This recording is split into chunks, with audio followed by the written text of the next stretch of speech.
जय श्री कृष्ण। राधे राधे फ्रेंड्स, कैसे हैं आप सब। आज मैं आपके साथ शेयर करने वाली हूँ एक बहुत ही प्यारा बेड टाइम स्टोरी। जी हाँ, पर ये स्टोरी कोई इमेजिनेशन से जन्म नहीं लिया है। ये मेरी अपनी जो खुद की फीलिंग्स से इसका जन्म हुआ है। तो ये स्टोरी एक सत्य घटना पे आधारित है और ये पूरी तरीके से जो है मेरी लाइफ की एक छोटी सी एक्सपीरियंस भी बता सकते हैं, जिससे मुझे गीता का एक जो बहुत ही प्यारा सा ज्ञान जो है वो प्रैक्टिकली मिल पाया है। तो अभी कृष्ण भगवान जो है वो मक्खन खा रहे हैं और मक्खन खाते खाते वो झूला भी झूल रहे हैं। जैसे कि प्रभु को झूला झूलना बहुत अच्छा लगता है, और प्रभु से कभी भी हम लोग थोड़ा सा भी दूर चले गए ना, तो हम लोगों को बहुत कुछ आके पकड़ ले सकता है। जैसे कि मान लीजिए इम्पेशेंट हो जाना, हाँ, थोड़ा सा इरिटेटेड हो जाना, थोड़ा सा जो है डिप्रेशन में चला जाना, या हो सकता है कि छोटी छोटी फेलियर से बहुत ज़्यादा घबरा जाना। तो ये सब जो है ये ह्यूमन टेंडेंसीज़ हैं, और ये बहुत कम ही लोग हैं जो इनको मतलब पूरी तरीके से अवॉइड करके आगे बढ़ पाते हैं। तो फ्रेंड्स, चलिए अब ज़्यादा देर ना करके वो जो सत्य घटना का जो अनुभव है, वो जो चीज़ मैंने रियलाइज़ किया है, उसके बारे में थोड़ा बात करते हैं। तो कहानी शुरू करती हूँ। एक मॉनसून में मैंने सोचा कि क्यों ना मेरे पिछले साल की पढ़े हुए अपराजिता का जो ये जो फ्लावर मैंने प्रभु जी को आज दिया है, तो आज मुझे यही चीज़ का मतलब पता लगा कि मतलब कभी आप उम्मीद भी ना रखो तो भी चीज़ें हो सकते हैं। जैसे कि मान लीजिए मैंने लास्ट ईयर्स की जो सीड्स थे, मैं सोची मुझे मॉनसून में कि ऐसे ही मतलब कोई ज़्यादा मतलब मेरे को मन नहीं था कि हाँ I will get the fruit और नॉट, मुझे फल की प्राप्ति होगी या नहीं, काम कितना सक्सेस होगा, कुछ नहीं। मतलब मैंने ऐसे ही एक टाइम पास ही बोल सकते हैं, मैंने कुछ मॉनसून की जो अपराजिता की सीड्स थी, मैंने उनको यहाँ वहाँ ऐसे ही बिखरा हुआ मतलब रोप दिया वो सीड्स को। तो धीरे धीरे जो हुआ कि उनमें से जैसे कि होता है ना, आप थोड़ा वाटरिंग करते रहो तो मॉइस्चर पाके वो सीड से पौधा निकल जाता है। तो मेरा भी वैसा ही हुआ, नॉर्मली पौधा निकल गए। पौधे जितने भी जगह पे मैंने सीड्स को लगाए थे, कुछ निकले कुछ नहीं निकले, क्योंकि फिर viable seeds and non viable seeds में तो एक बात होती है ना, नॉन वायबल सीड्स जर्मिनेट नहीं हो पाते हैं।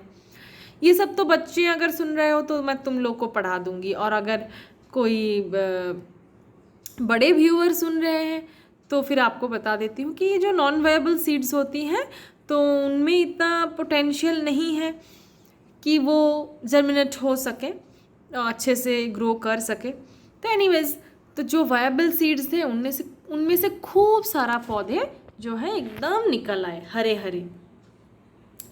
चलो, अब मुझे तो ज़्यादा कुछ नहीं चाहिए था ना, मतलब कि मुझे ऐसा कुछ नहीं, बोले हैं ना कि गीता में कि आप फल की उम्मीद ना रखो, आप कर्म करो, कर्म करते जाओ, आपको जिधर जिस भी डायरेक्शन में वर्क करना है आप करते जाइए, आप फल की उम्मीद ना रखिए। फल की प्रत्याशा करते हुए जो भी काम करते हैं ना, वो 100% जो है एकदम सक्सेसफुल नहीं हो पाता है, क्योंकि वो कुछ प्राप्ति करने के लिए जो हम काम करते हैं ना, जैसे कभी कभी हम लोग अपने बच्चों को पढ़ाते हैं तो ये सोचते हैं कि बड़ा होके ना बहुत कुछ कर जाएगा, फल ले आएगा एकदम से। हाँ, ऐसा ऐसा सोच रखना भी सही नहीं है। आपको कोई कर्म करना है तो आराम से करना है। हाँ, उसमें फल की प्राप्ति होगी नहीं होगी वो सब तो एकदम बेकार की बात है, वो सब तो मन में भी नहीं लाना चाहिए। एनीवेज, मैंने भी नहीं लाया था, तो मैंने उन चाराओं को पानी दे रही थी, मतलब वो जो पौधे निकल गए थे उनको पानी दिया था। तो डेली मैं वाटरिंग करती थी, कोई उम्मीद नहीं था कि इनसे फूल आएगी और फूल आके मेरे ठाकुर जी के चरण में चली जाएगी, क्योंकि फूल के लिए तो मैंने अलग से इंतज़ाम कर रखा है। तो क्या हुआ, जैसे जैसे मैं कोई एमलेसली वाटरिंग कर रही हूँ, मतलब कुछ चाहिए नहीं है फिर भी कर रही हूँ, करती गई करती गई करती गई, एक साथ मतलब ऐसा निकल पड़े कुछ, बोल सकते कुछ 25-26 सीड्स जर्मिनेट हो गए और 25-26 अपराजिता की जो है प्लांट जो है एकदम निकल आया।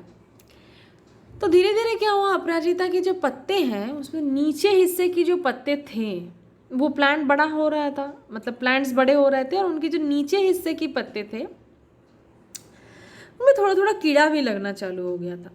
अब कीड़ा लगना चालू हो गया था तो मुझे तो ऐसा कुछ फूल का प्राप्ति का आशा मन में था नहीं, नॉट सो होपफुल कि हाँ फ्लावर्स आएंगे एंड आई विल, मैं सिर्फ ठाकुर जी को पूजा करने में बहुत पसंद करती हूँ, तो ऐसा कुछ भी आशा नहीं था। तो मैंने उनमें थोड़ा सा छिड़काव किया था, जैसे कि मान लीजिए जो इंसेक्टिसाइड्स को मैंने स्प्रे किया था, तो स्प्रे भी हो गए।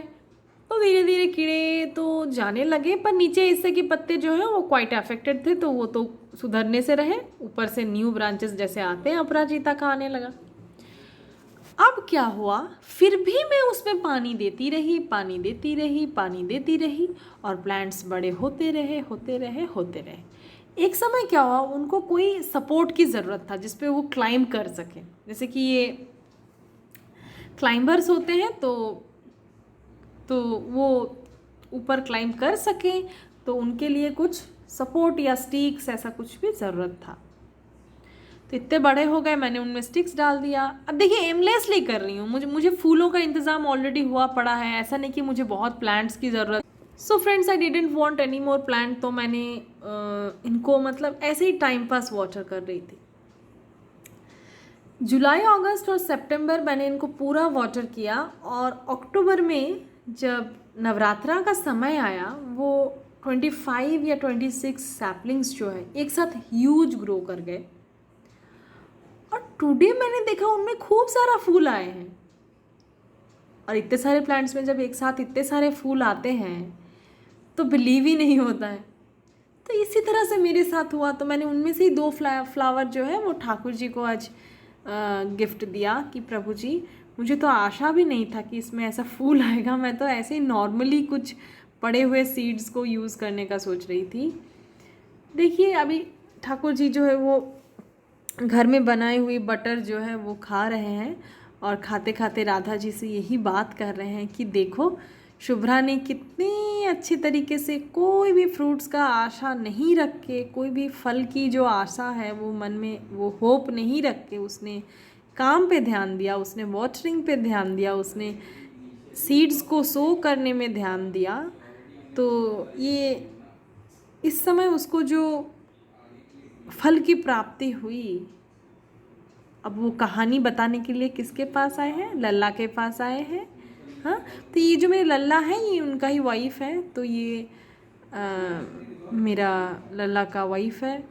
तो हमारी लाइफ भी कुछ ऐसा ही होता है। अब फ्रूट्स के आशा रख के कि ये कब फल प्रदायी होगा, कोई भी कर्म करेंगे तो मैं सबसे पहले बोल रही हूँ आपका वही काम जो है एकदम पंड होगा, वही काम एकदम कोई फ्रूट नहीं आएगा उससे। और जो पैशन से और बिना कोई फल प्राप्ति के आशा से, बड़ी प्यार से, बड़ी पेशेंस के साथ, हाँ बड़ी मेहनत के साथ आप करते रहेंगे ना, एक दिन देखिएगा कान्हा जी उसमें बहुत खुश होते हैं और वो बोलते हैं कि इसके पीछे तुम्हारी कोई स्वार्थ भावना नहीं है, इसके पीछे तुम्हारी कोई प्राप्ति का आशा नहीं है, तुम पैशन से कर रहे हो, तुम दिल से कर रहे हो, मेहनत से कर रहे हो, तो प्रभु वहाँ पे आपको ज़रूर फल प्रदान करते हैं। और उस दिन सक्सेस आपके पास कुछ इस कदर आती है कि आपको महसूस नहीं होती है कि अरे यार सक्सेस ऐसे भी आ गया। ठीक है फ्रेंड्स, तो आज से हम लोग कोई भी काम को जो है मन से करेंगे और कोई फल की प्राप्ति ना करते हुए एकदम दिल से करेंगे, कोई स्वार्थ भावना नहीं रखता, और देखिएगा कि सक्सेस कैसे हंसते हंसते आपके पास आएंगे, और आपने जितना परसेंटेज ऑफ सक्सेस सोचा भी नहीं होगा उससे ज़्यादा परसेंटेज, बहुत ज़्यादा परसेंटेज में आपके पास आएंगे एंड आपको बहुत खुश कर देंगे। ये खुश हमें कौन करते हैं? ये खुश हमें कान्हा जी करते हैं, राधा जी करते हैं, वो हमें खुश करते हैं, क्योंकि हम जो है मेहनत से काम किए हैं। तो प्रभु जो है हमेशा रेडी रहते हैं कि इनको कुछ रिटर्न में दिया जाए, पर ये रिटर्न की भावना जब मन में रख के काम शुरू करते हैं तो वही काम जो है एकदम पंड हो जाता है, बेकार हो जाता है, उससे कोई फल की प्राप्ति नहीं होती है। तो चलिए गीता ज्ञान को लाइफ में प्रैक्टिकली कैसे अप्लाई करें, यही एक आप बोल सकते हैं बहुत आसान तरीका है। मैं एक बहुत सिंपल सा घरेलू एग्जाम्पल दिया आपको कि आप देखिए, इससे मुझे 26 सैपलिंग्स जो है अपराजिता का मेरा बन चुके हैं। बहुत फूल देते हैं, डेली इतनी सारे फूल देते हैं। ठीक है, मैंने सुबह भी पूजा किया था और आफ्टरनून में भी और अभी भी, और मैं प्रभु को देती रहती हूँ। मैं सारा फूल नहीं लाती प्लांट से, क्योंकि प्लांट की खूबसूरती का भी तो एक मैटर है ना। तो कुछ लाती प्रभु को देने के लिए, कुछ प्लांट्स में ही छोड़ देती, क्योंकि आखिरकार वो फूल खिला रहे हैं तो उनका भी तो कुछ खूबसूरती तो बनती है ना।